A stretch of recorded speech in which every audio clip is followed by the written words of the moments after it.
ચાલો હવે આપણે થોડીક એક બોક્સમાં તમને એક્સ્ટ્રા અહીંયા થોડીક માહિતી આપેલી છે એલિંગહામ આકૃતિ વિશે, એના વિશે અભ્યાસ કરીએ. તો આકૃતિમાં આપણને વાત કરી છે કે ડેલ્ટા G0 વિરુદ્ધ Tનો આલેખ છે, એટલે કે આપણને એ આલેખની અંદર પ્રક્રિયામાં શું દર્શાવે છે કે કોઈ પણ ધાતુ છે એ ઓક્સિજન સાથે જોડાઈ અને MXO બનાવે છે. હવે આમાં તમે જુઓ છો કે શરૂઆતનો પ્રક્રિયક એક ઘન છે ને બીજો વાયુ છે, એટલે અહીં આપણી પાસે પ્રક્રિયક તરીકે એક ઘન છે અને એક વાયુ છે. હવે પ્રક્રિયક અત્યારે આપણે વાયુને ગણતરીમાં લઈએ કારણ કે ઘન તો છે સાથે વાયુ છે, અને બીજું એમાંથી જે નિપજ મળે છે એ નિપજ છે, તો નિપજ માટે તમે જુઓ છો કે અહીંયા MXO મળે છે, નિપજ ઘન છે. તો આ પ્રક્રિયામાં ઓલ ઓવર શું થશે કે શરૂઆતમાં વાયુ હતો, આપણે અત્યારે ઘનને એવું ગણીએ કારણ કે ઘનની એન્ટ્રોપી ઓછી હોય છે અને વાયુની વધારે હોય છે. તો અહીંયા વાયુ ઓક્સિજન વાયુ છે એની એન્ટ્રોપી ડેલ્ટા એસ છે એનું મૂલ્ય અહીંયા કેવું હશે? પ્લસ, એટલે કે ધન હશે, વધુ હશે. પરંતુ એમાંથી જ્યારે નિપજ મળે છે એટલે કે ઘન અવસ્થામાં, તો ઘન પદાર્થની એન્ટ્રોપી તમને ખ્યાલ હશે કે એનું મૂલ્ય ઓછું હશે, એટલે કે ઋણ બનતી જાય છે. તો પ્રક્રિયકમાંથી નિપજ બને છે એ દરમિયાન એન્ટ્રોપીમાં ઋણ, ધનમાંથી ઋણ, એટલે કે એન્ટ્રોપી ઘટે છે. તો તમને અહીંયા કીધું છે કે આ પ્રક્રિયામાં વાયુમય જથ્થો ઓક્સાઇડના નિર્માણમાં વપરાય છે, અહીં O2 વપરાય છે. આથી ઓક્સાઇડના નિર્માણમાં આણ્વીય યાદચ્છિકતા ઘટે છે. યાદચ્છિકતા એટલે કે અવ્યવસ્થા અર્થાનો થશે. અવ્યવસ્થા કે જે અણુઓ મૂવમેન્ટ વાયુમાં વધુ કરતા હોય છે એમાં અવ્યવસ્થા વધારે હશે, તો અવ્યવસ્થા એની ઘટે છે એટલે ડેલ્ટા એસનું મૂલ્ય છે ઋણ બને છે. એટલે ડેલ્ટા એસ ઘટે છે, ઋણ બનવું એટલે કે ડેલ્ટા એસનું મૂલ્ય ઘટવું. વ્યવસ્થિતતા વધશે, વાયુ કરતાં ઘનમાં અણુઓની ગોઠવણી વધુ વ્યવસ્થિત હશે એટલે એન્ટ્રોપીનું મૂલ્ય ઘટે છે. પરિણામે આપણે સમીકરણ 6.14 ભણી ગયા, એ અહીંયા આપણે લખીએ delta G is equal to delta H minus T delta S. હવે ડેલ્ટા એસ છે એ અહીંયા તમે જુઓ છો કે કેવું મૂલ્ય મળે છે, અહીંયા ઋણ, તો અહીંયા માઇનસ, અને અહીંયા ડેલ્ટા એસનું મૂલ્ય પણ માઇનસ થશે. તો માઇનસ માઇનસ બંને ભેગા કરશો એટલે પ્લસ, તો આખું ટી ડેલ્ટા એસ છે એ હવે કેવું થશે? પ્લસ થઈ જશે, ટી ડેલ્ટા એસ, અને એ ડેલ્ટા એચ પણ પ્લસ થશે. તો બંનેની વેલ્યુ પ્લસ થશે તો ડેલ્ટા એચનું મૂલ્ય હવે આપણને ધન મળશે. ધન મળશે તો એ આલેખ છે ઉપરની તરફ જશે. એટલે અહીંયા તમને કીધું છે પરિણામે તાપમાન વધવા છતાં પણ ડેલ્ટા જીનું મૂલ્યમાં વધારા તરફ, એટલે કે ઋણમાંથી ધન મૂલ્ય તરફ જશે. તો તમે અહીંયા આકૃતિમાં જુઓ છો, અહીંયા આપણે આગળ ઉપર આકૃતિ લીધી હતી એ જોઈએ કે તાપમાન વધે છે, 0માંથી 400, 800, 1200 એમ તાપમાન વધે છે. એમ આલેખ આમ જુઓ છો કે ઉપર જાય છે, ઉપર જશે માઇનસ મૂલ્ય તરફથી એ ધન તરફ જવા લાગે છે. -500, પછી -400, આ ઋણ મૂલ્ય છે એ ઘટતું જશે, એટલે કે એની વેલ્યુ છે એ આમ ઋણ મૂલ્યની વેલ્યુ વધતી જાય છે. ને કઈ બાજુ એ લીટી જાય છે? તો ઉપરની તરફ જશે, ને ઉપરની તરફ ડેલ્ટા જીનું મૂલ્ય ધન આવશે. એટલે એની વાત કરેલી છે તમને આ પોઈન્ટમાં. ચાલો ત્યારબાદ બીજો આપણે લઈએ આલેખ, કે દરેક આલેખ સીધી રેખા છે. તમે જુઓ છો કે સીધી રેખા છે આલેખમાં. આગળ ઉપર આપણે જોઈએ એમાં ઢાળ ઉપરની તરફ હોય છે, સિવાય કે કેટલાક કલામાં. હવે અમુકમાં તમે જુઓ છો કે આલેખ, મોટા ભાગની રેખા તમે આલેખમાં જોશો એ સીધી છે આ બધી જગ્યાએ, પણ અમુક જગ્યાએ આ લીટી છે એ વક્ર થાય છે, એટલે વળાંક આવે છે આમાં. એ જ રીતે અહીંયા પણ તમે જુઓ છો કે મેગ્નેશિયમ છે એમાં પણ અહીંયા વળાંક આવ્યો. તો વળાંક શા માટે આવે છે? તો એ બધી જે લીટી છે એમાં વળાંક આવવાનો મેઇન અર્થ એ છે કે એની અવસ્થા આ જગ્યાએ બદલતી હોય છે. માનો કે અહીંયા આપણે આ ઝીંકનો આલેખ આપેલો છે, અહીંયા Znમાંથી ZnO બનવાનો આલેખ છે, એમાં એ આ જગ્યાએની અવસ્થા બદલતી હશે. માનો કે આ જગ્યાએ ZnO છે એ સોલિડ અવસ્થામાં હશે, તો હવે એના પછીના કોઈ પણ ટેમ્પરેચર અહીંયા તમે નીચે લ્યો તો એનાથી આ બાજુના ટેમ્પરેચર લિક્વિડ અવસ્થામાં આવી જશે, આ બાજુનો સોલિડ હશે તો એના પછી એ લિક્વિડ. તો ઘન અવસ્થામાંથી પ્રવાહી અવસ્થામાં કન્વર્ટ થશે, અથવા તો અમુક લિક્વિડ હોય તો ગેસ અવસ્થામાં કન્વર્ટ થતો હોય છે. એ દરમિયાન એન્ટ્રોપીમાં ફેરફાર થશે મોટો, ઘન અને પ્રવાહી અથવા પ્રવાહી અને વાયુ વચ્ચે. તો એન્ટ્રોપીમાં ફેરફાર થશે તો અહીંયા ડેલ્ટા એસમાં ફેરફાર થાય તો ડેલ્ટા જીમાં પણ મોટો ફેરફાર આવશે. એના કારણે એ લીટી છે સીધી જોવા મળતી નથી. એ કીધું છે તમને કલામાં ફેરફાર, સોલિડમાંથી લિક્વિડ અથવા લિક્વિડમાંથી ગેસ થાય છે ત્યારે એવો ફેરફાર થાય છે. તો એ તાપમાન કે જ્યારે આવો ફેરફાર થાય છે તેને ઢાળમાં વધારા સાથે ધન બાજુ પર દર્શાવેલ છે. હવે આનો ઢાળ લેવાનો આવે તો જે ઉપરની તરફ જે લીટી જાય છે એનો તમે ઢાળ મેળવશો. ઢાળ એટલે તમને ખ્યાલ છે આમ સ્લોપ લેવાનો હોય છે. માનો કે આનો ઢાળ લેશો તો એ ઢાળનું મૂલ્ય ધન મળે છે. તો મોટા ભાગની લીટી છે ને એમાં ઉપરની તરફ જે લીટી જાય છે, યાદ રાખજો ઉપરની તરફ જે લીટી જતી હોય એના ઢાળનું મૂલ્ય છે ધન હોય છે, અને આમાં ધનમાં વધારો થશે જો ઢાળ વધી ગયો છે આમાં. પણ અમુક જ લીટી એવી છે કે જેમાં ઢાળ ઋણ મળે છે. જેમ કે આ તમે કાર્બન છે એની વાત કરો છો તો આખા અહીંયા આ બધા જ જેટલી તમને એલિંગહામ આકૃતિ આપેલી છે એમાં એક આ લીટી કાર્બનમાંથી કાર્બન મોનોક્સાઇડ બનવાની છે એ જ નીચેની તરફ છે, બાકી બધી ઉપર જાય છે. તમે જુઓ છો જે નીચેની તરફ લીટી આવતી હોય એનો ઢાળ છે એ ઋણ હશે, યાદ રાખજો. ઉપરની તરફ જાય જે લીટી એનો ઢાળ છે ધન અને નીચેની તરફ જાય એનો ઢાળ ઋણ. ત્યારબાદ આપણે વાત કરીએ તો જ્યારે તાપમાન વધે છે ત્યારે વક્રમાં એક બિંદુ એવું આવે છે કે જ્યારે વક્ર ડેલ્ટા G0 બરાબર 0 રેખાને ઓળંગે છે. ડેલ્ટા G0 થઈ અને રેખાને ઓળંગશે ક્યારે? કે તાપમાન વધે છે ત્યારે. તો અહીંયા આપણે વાત કરીએ તો આ જગ્યાએ ઝીંક છે. ઝીંકનું તમે જો અહીંયા તાપમાન વધારતા જાઓ છો, તાપમાન વધારો છો એમ આ ડેલ્ટા Gનું મૂલ્ય પણ વધતું જાય છે. પણ ડેલ્ટા Gનું મૂલ્ય છે એ અહીંયા વધે છે, પણ ક્યાં સુધી વધશે? તો આ લીટી તમે આને લંબાવી દેશો, આ લીટી આપણે લંબાવી દઈએ આમ તો લંબાવશો તો એક જગ્યાએ અહીંયા તમને ડેલ્ટા Gનું મૂલ્ય અમુક તાપમાને, તમે આ લીટીને નીચેની તરફ લંબાવી દેશો તો અમુક તાપમાને એ લીટી માટે ડેલ્ટા Gનું મૂલ્ય છે એ જુઓ છો અહીં 0 થશે. તો આ મૂલ્યને આપણે અહીંયા ડેલ્ટા G0 વડે દર્શાવીશું, એ મૂલ્ય 0 છે. અને પછી એનાથી પણ ઊંચા તાપમાને, એનાથી તમે ઊંચા તાપમાને આમ જશો તો એ લીટી છે એ ડેલ્ટા G0નું મૂલ્ય આ જગ્યાએ ડેલ્ટા Gનું મૂલ્ય 0 છે એને ઓળંગી જાય છે. આ લીટી અમુક સમયે એનું મૂલ્ય 0 થઈ અને પછી ઓળંગી જશે એવી વાત કરે છે આપણને આ પોઈન્ટમાં. અને આ તાપમાનથી નીચા તાપમાને ઓક્સાઇડ બનવા માટે ડેલ્ટા G0નું મૂલ્ય ઋણ હોય અને તેથી તે સ્થાયી હોય છે. ચાલો આ પોઈન્ટ આપણે અહીંયા સમજી લઈએ કે આનાથી આ જે પોઈન્ટ મળ્યો એનાથી નીચું ટેમ્પરેચર એટલે કયું થશે? તો અંદાજિત આપણે અહીંયા 1600 લઈએ તો 1600 ટેમ્પરેચર સુધી એટલે અથવા 1600થી નીચે એટલે આ પોઈન્ટ છે એની આપણે નીચે વાત કરીએ તો જે ઓક્સાઇડ બનશે, કારણ કે આ બધી લીટી છે એ ઓક્સાઇડનું નિર્માણ દર્શાવે છે, કોઈ પણ ઓક્સાઇડ બનશે. તો આ જે ડેલ્ટા Gનું મૂલ્ય 0 છે એનાથી નીચેનું કોઈ પણ તાપમાન લેશો આ તાપમાને તો એનો ઓક્સાઇડ છે MXO છે એ સ્થાયી રહેશે. અને એનાથી નીચેના તાપમાને તમે જુઓ છો કે નીચેના તાપમાને ડેલ્ટા Gનું મૂલ્ય છે ઋણ છે. તો ડેલ્ટા Gનું મૂલ્ય ઋણ હોય તો જે તે ઓક્સાઇડ છે એ સ્થાયી થશે. તમારે એટલું યાદ રાખવાનું છે આ પોઈન્ટ કે જે જગ્યાએ ડેલ્ટા Gનું મૂલ્ય 0 છે એનાથી કોઈ પણ નીચેના ટેમ્પરેચરે ડેલ્ટા G0નું મૂલ્ય છે ઋણ બનશે અને MXO સ્થાયી. તો આ તાપમાને આને 1600થી નીચેના કોઈ પણ તાપમાને ઝીંકનો ઓક્સાઇડ છે એ સ્થાયી હશે. પણ એનાથી ઊંચા તાપમાને તમે જશો, આપણે આમ એરો કરીને દર્શાવી દઈએ, આનાથી ઊંચા T એટલે તાપમાન, ઊંચા તાપમાને આ MXO છે એ અસ્થાયી થશે અને એ વિઘટન પામી જશે. કારણ કે એનાથી ઊંચા તાપમાને તમે જુઓ છો કે ડેલ્ટા Gનું મૂલ્ય હવે અહીંયા આગળ ઉપર જશો એટલે આ બધું પ્લસમાં આવતું જશે.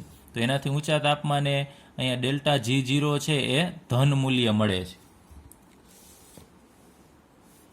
ચલો અહીંયા વાત કરી છે આપણે કે એનાથી નીચા તાપમાને મૂલ્ય ઋણ હોય તો MXO થાય છે અને એનાથી ઉપર છે એમાં ડેલ્ટા G0 એટલે મુક્ત ઉર્જાનું મૂલ્ય ધન હોય છે અને MXO આપમેળે જ વિઘટન પામે છે.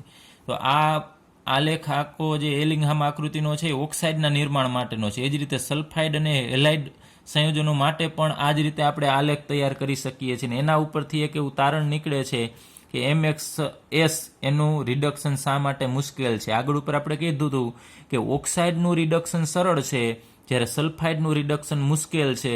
તો સલ્ફાઇડનું રિડક્શન મુશ્કેલ છે એનું આ આલેખ ઉપરથી આપણે જોઈ શકીએ. એ આપણા પાઠ્યપુસ્તકમાં આ આલેખ આપેલા નથી, માત્ર વાત કરેલી છે.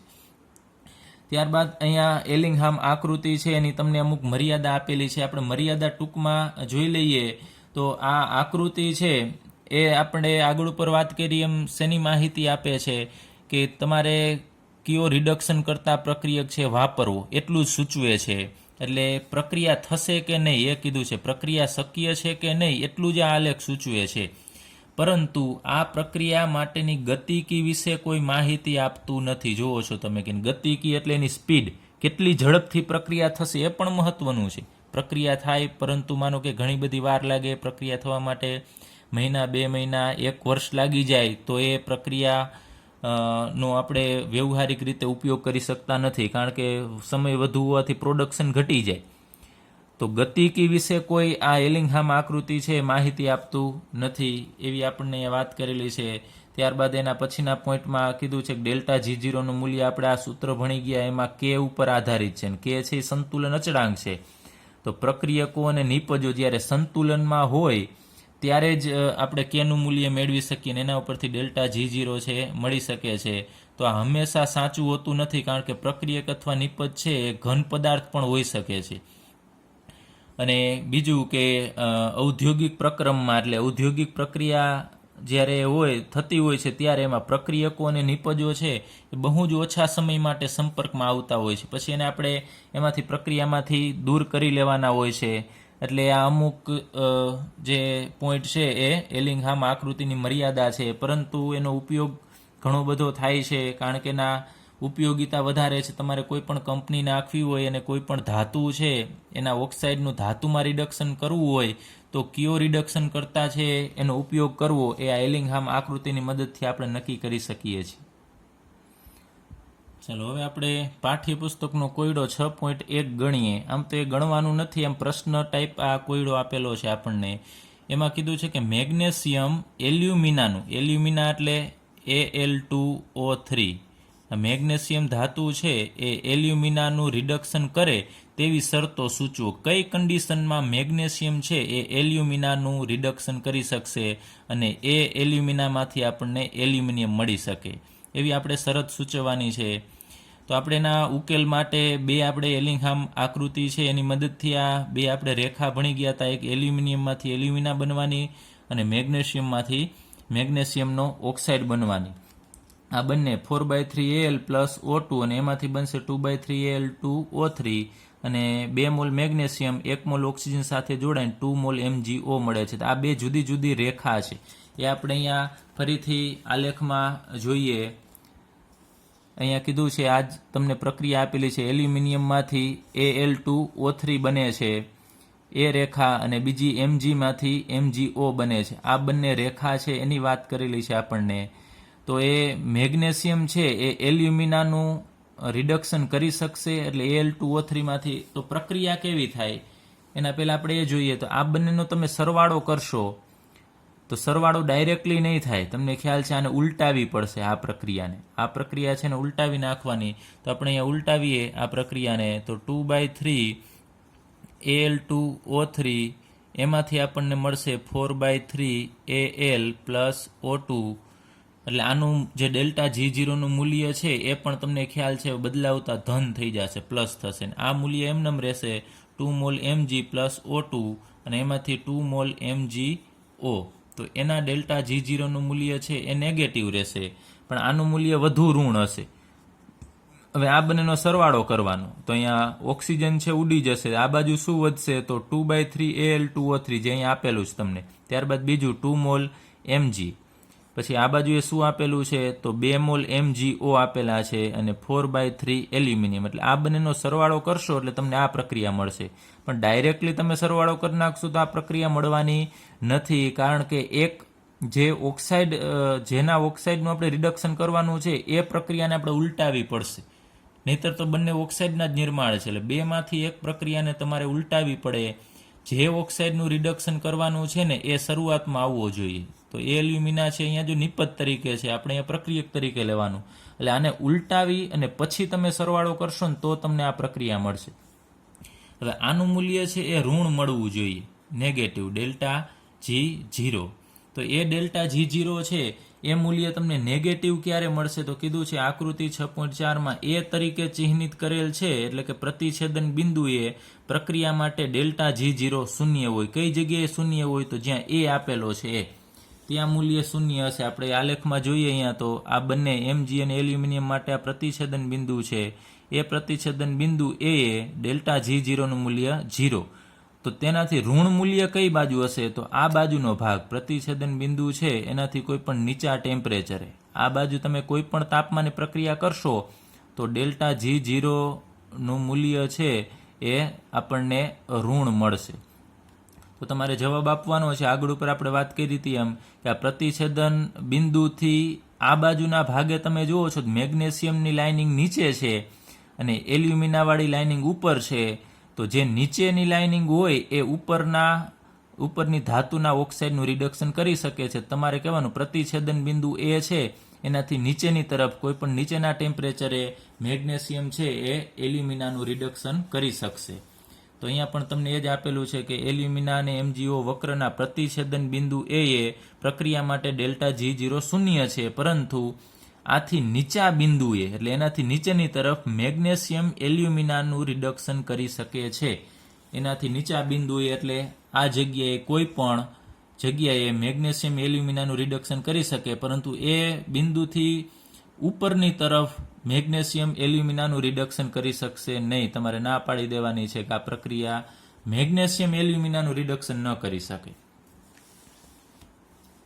ચલો ત્યારબાદ આપણે અહીંયા કંઈ હવે કન્ફ્યુઝન ન રહેવું જોઈએ. તમારે આ રીતે જુદી પ્રક્રિયા આપેલી હોય, જેનો ઓક્સાઇડ હોય એ અહીંયા શરૂઆતમાં આવવો જોઈએ. એક પ્રક્રિયાને તમારે ઉલટાવી પડશે, પણ કઈ રીતે? જો બંને ઓક્સાઇડનું નિર્માણ આપેલું હોય તો આ પ્રક્રિયા છે એના માટેનું ડેલ્ટા Gનું મૂલ્ય તમને ડેલ્ટા G0 નું મૂલ્ય નેગેટિવ આપેલું હશે આલેખની અંદર, પરંતુ એને તમે ઉલટાવો છો એટલે મૂલ્ય પ્લસ થશે. તો આ મૂલ્ય પ્લસ છે ઓછું હશે અને આ મૂલ્ય ઋણ છે એ વધુ હશે. તો છેલ્લે તમને જવાબ છે ઋણ મળવાનો છે.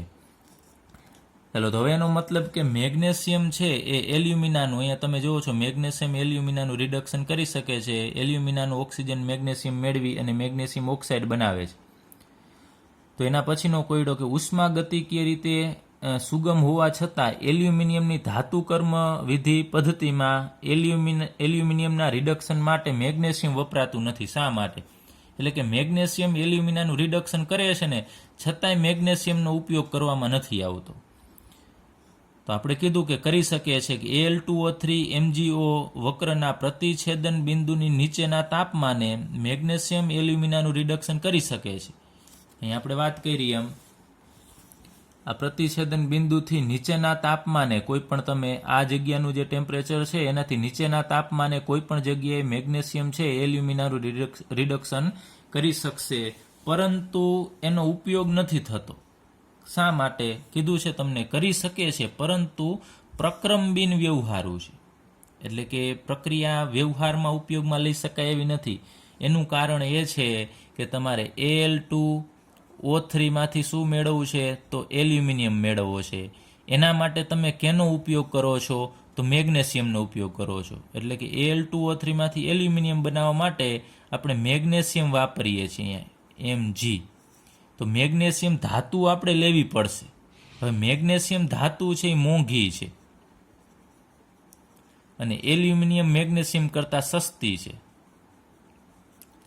તો હવે તમે જુઓ છો કે પ્રક્રમ બિન વ્યવહારુ છે એટલે મેગ્નેશિયમ મોંઘી ધાતુ છે અને એલ્યુમિનિયમ સસ્તી છે. તો તમે એલ્યુમિનિયમ સસ્તી ધાતુ બનાવવા માટે તમે મોંઘી ધાતુ વાપરો એવું તો વ્યવહારમાં કઈ રીતે શક્ય છે? જેમ કે તમારે ચાંદી બનાવવું હોય, માનો કે આપણે ખાલી આના ઉપરથી એક એક્ઝામ્પલ લઈએ, ચાંદી બનાવવા માટે તમે સોનાનો ઉપયોગ કરો, સોનામાં ચાંદી બનાવો તો એ તો તમને ખ્યાલ છે તે માર્કેટમાં ચાંદીની કિંમત ઓછી છે અને સોનાની કિંમત વધુ છે. તો સોનામાંથી ચાંદી બનાવવાનું કહે તો એ કોઈ ન બનાવે, કારણ કે આપણે કીધું છે કે 1,00,000 થાય, મતલબ કે જે કિંમતી હતી એમાંથી તમે હલકી ધાતુ બનાવી છે, સસ્તી ધાતુ બનાવી. એવી જ રીતે અહીંયા મોંઘી ધાતુનો ઉપયોગ કરીને તમે સસ્તી ધાતુ બનાવો તો એ વ્યવહારમાં ઉપયોગમાં લઈ શકાય એવી નથી. ચલો, ત્યારબાદ કીધું છે કે ત્રીજો 6.3 કોયડો રિડક્શન તાપમાને જો બનતી ધાતુ પ્રવાહી અવસ્થામાં હોય, એટલે કે ધાતુ જ્યારે બનતી હોય છે, માનો કે અહીંયા Al2O3 માંથી એલ્યુમિનિયમ બને છે, એ જો પ્રવાહી અવસ્થામાં બનતી હોય, આ તો આપણે જનરલ લઈએ છીએ ઉદાહરણ કે પ્રવાહીમાં માનો કે બને છે, તો ધાતુ ઓક્સાઇડનું રિડક્શન શા માટે વધારે સરળ હોય છે? એટલે કે નિપજ સ્વરૂપે મળતી ધાતુ પ્રવાહી હોય ને તો ઝડપથી પ્રક્રિયા થાય છે, ટૂંકમાં એવું કહેવા માગે છે. તો એવું શા માટે? તો કીધું છે ધાતુ જ્યારે ઘન અવસ્થામાં હોય, તો ઘન અવસ્થામાં હોય તેના કરતાં જ્યારે પ્રવાહી અવસ્થામાં હોય ને ત્યારે એન્ટ્રોપી વધારે હોય. તો નિપજની અહીંયા એન્ટ્રોપી છે ડેલ્ટા એસ, જો પ્રવાહી હશે તો એની એન્ટ્રોપી ડેલ્ટા એસનું મૂલ્ય છે એ વધારે હોય એટલે ધન ગણવાનું તમારે. જ્યારે ધાતુ ઓક્સાઇડ ઘન અવસ્થામાં રિડક્શન પામે છે, ધાતુનો ઓક્સાઇડ ઘન અવસ્થામાં બને, માનો કે પ્રવાહીની જગ્યાએ ઘનમાં આવશે અને ધાતુ ઓક્સાઇડ ઘન અવસ્થામાં રિડક્શન પામે અને નિપજેલી ધાતુ પ્રવાહી અવસ્થામાં હોય, ત્યારે રિડક્શન પ્રક્રિયાના એન્ટ્રોપી ફેરફારનું મૂલ્ય વધારે ધન બાજુ હોય છે. આપણે આ સૂત્ર લખીએ, delta G delta H minus T delta S. તો નિપજ પામેલી ધાતુ છે એ પ્રવાહી છે. આ બંને જુઓ છો કે એલ્યુમિનિયમ અહીંયા ઘન છે, માનો કે આપણે લઈએ આ ઘન, મેગ્નેશિયમ પણ ઘન. તો અહીંયા એન્ટ્રોપી કેવી હશે? એન્ટ્રોપી માનો કે ઓછી છે. ખાલી ઉદાહરણ લઉં છું, આ એલ્યુમિનિયમ મેગ્નેશિયમ માટેની વાત નથી કરતા, જનરલ વાત કરીએ છીએ કે શરૂઆતનું બંને જો ઘન હોય તો એન્ટ્રોપી ઓછી હશે, પરંતુ એમાંથી બનતી ધાતુ જો પ્રવાહી હશે ને તો એન્ટ્રોપી ડેલ્ટા એસ છે એ વધે છે, વધે એટલે ધન થાય. તો અહીંયા એન્ટ્રોપી ઓછી, માનો કે એન્ટ્રોપીનું મૂલ્ય ઋણ હોય એમાંથી ધન બને છે, તો અહીંયા ડેલ્ટા એસનું મૂલ્ય તમને ખ્યાલ છે કે આનું મૂલ્ય ધન મૂકશો તો આ મૂલ્ય માઇનસ અને ડેલ્ટા એસનું મૂલ્ય ધન, તો પ્લસ માઇનસ આખું મૂલ્ય છે તમને કેવું મળશે? ઋણ મળશે. એ આખું મૂલ્ય ઋણ મળે ને તો જ ડેલ્ટા જીનું મૂલ્ય છે ઋણ મળવાની શક્યતા છે. એટલે પ્રક્રિયા છે સરળ થશે, કારણ કે બનતી જે નિપજ છે એ પ્રવાહીમાં હોય ને તો ડેલ્ટા જી એસનું મૂલ્ય ધન મળે, એટલું યાદ રાખવાનું. ધન મળે એટલે તાપમાન વધારો તો આ મૂલ્ય છે એ વધુ ઋણ બનશે, અને ડેલ્ટા એચ કરતાં આ મૂલ્ય વધી જશે તો ડેલ્ટા જીનું મૂલ્ય છે એ આપણને ઋણ મળી શકે.